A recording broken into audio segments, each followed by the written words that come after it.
In the heart of Sunstone Valley, nestled between rolling hills and whispering woods, lived a curious little fox named Finley.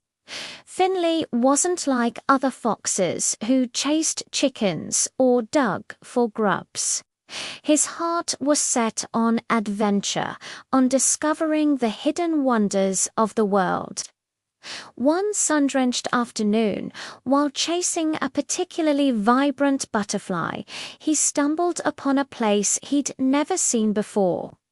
It was a vast peach orchard, but something was terribly wrong. The trees, usually bursting with life, stood brittle and brown, their leaves withered like ancient parchment. The air, which should have been sweet with the scent of blossoms, was thick with dust and despair. Finley's nose twitched. He could smell the faint, ghost-like fragrance of what once was sweet, juicy peaches. A great sadness washed over him. He crept deeper into the orchard, his paws making soft, crunching sounds on the dry, cracked earth. That's when he saw it, a sprawling, intricate network of metal pipes, gears, and levers that snaked through the entire orchard. It was an irrigation system, a mechanical marvel meant to bring life-giving water from the nearby river. But now it was silent and still. Rust clung to its joints, and tangled vines choked its pathways. The heart of the orchard had stopped beating. Looking closer, Finley saw the problem. A crucial junction box, a complex puzzle of interlocking gears and colored valves, was completely jammed. A large gear had slipped from its axle, bringing the entire system to a halt. Finley knew, with a certainty that filled his small frame, that he had to fix it. This wasn't just about an old orchard. It was about bringing life back from the brink. His adventure had found him. He looked at the mechanical beast before him, his bright eyes gleaming with determination. The challenge was immense, but Finley, the fox, was ready. His first task was to reach the main control panel, located high on a rickety wooden platform. The path was a maze of rusted pipes and precarious ledges. With a deep breath, Finley began his ascent. He was a fox, after all, and agility was in his blood. He leaped from a low-hanging pipe to a narrow beam, his claws finding purchase on the weathered wood. He scurried along a horizontal pipe, his bushy tail acting as a perfect counterbalance, just like a tightrope walker. Below him, the ground seemed to spin, but Finley kept his eyes fixed on his goal.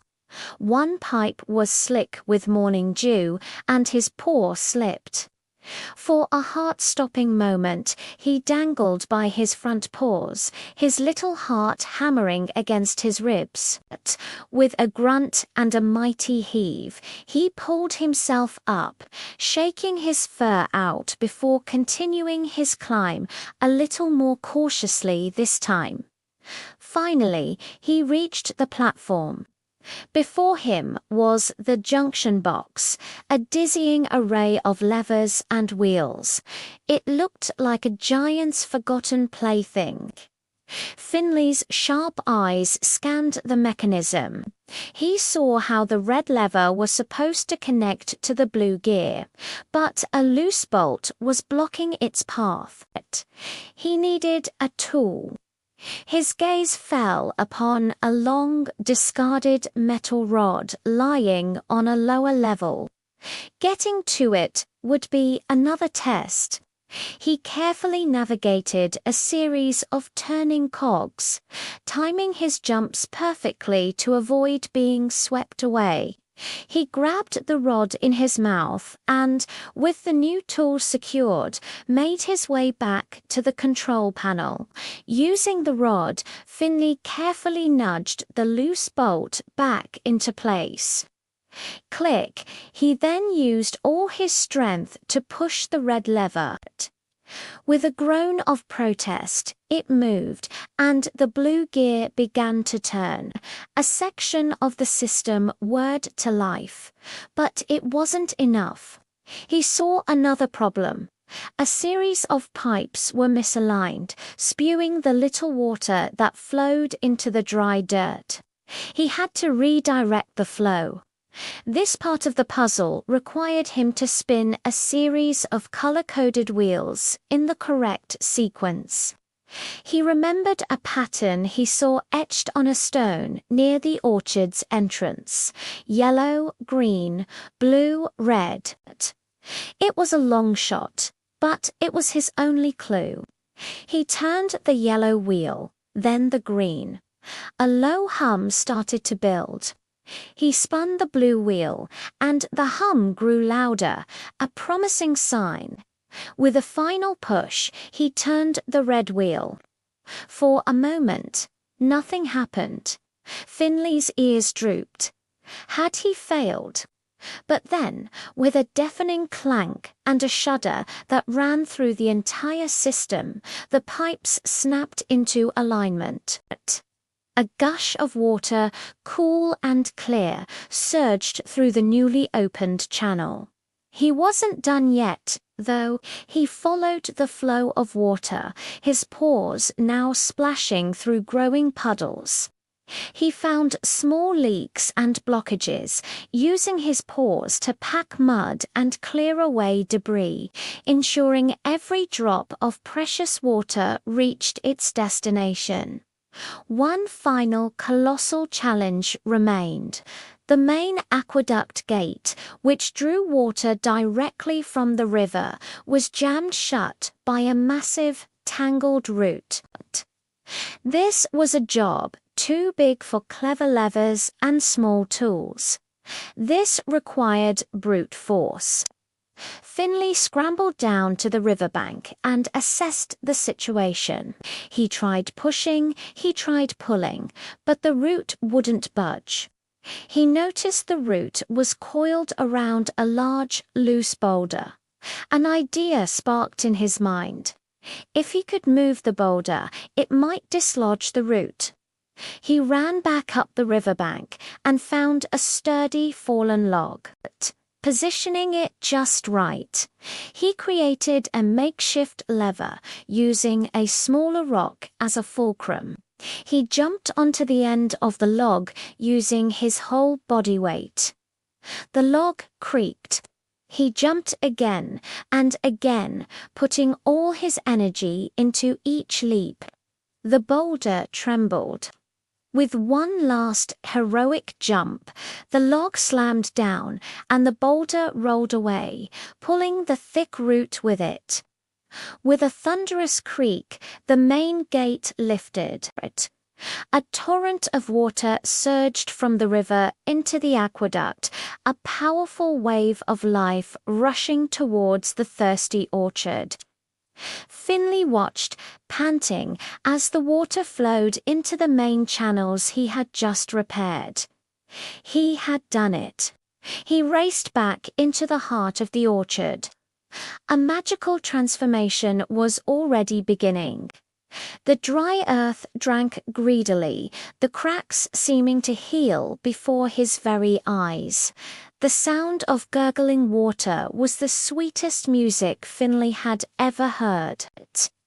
He sat beneath the oldest peach tree in the center of the grove and watched.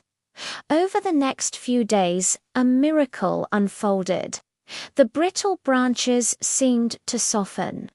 Tiny green buds, like little emeralds, began to appear on the twigs. The orchard was breathing again. Soon, those buds swelled and burst open into a breathtaking explosion of pink and white blossoms. The air filled with a sweet, intoxicating perfume, and the buzzing of happy bees replaced the sorrowful silence. Finley roamed through the blooming trees, the soft petals drifting down around him like fragrant snow. The despair was gone, replaced by a vibrant, pulsating joy. As the seasons turned, the blossoms gave way to small green peaches, which grew plump and fuzzy under the warm sun, blushing from gold to a deep rosy red. The harvest would be saved. Finley, the little fox who sought adventure, had found something more. He hadn't just fixed a machine, he had restored a world. He became the secret guardian of the orchard, his cleverness and courage a silent legend whispered on the wind.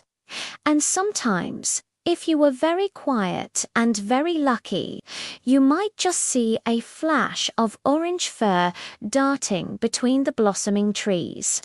The hero of the peach orchard, making sure the water flowed freely forever. Thank you so much for watching this story. If you enjoyed Finley's adventure, please hit that like button and subscribe for more tales from our little corner of the world. We'll see you next time.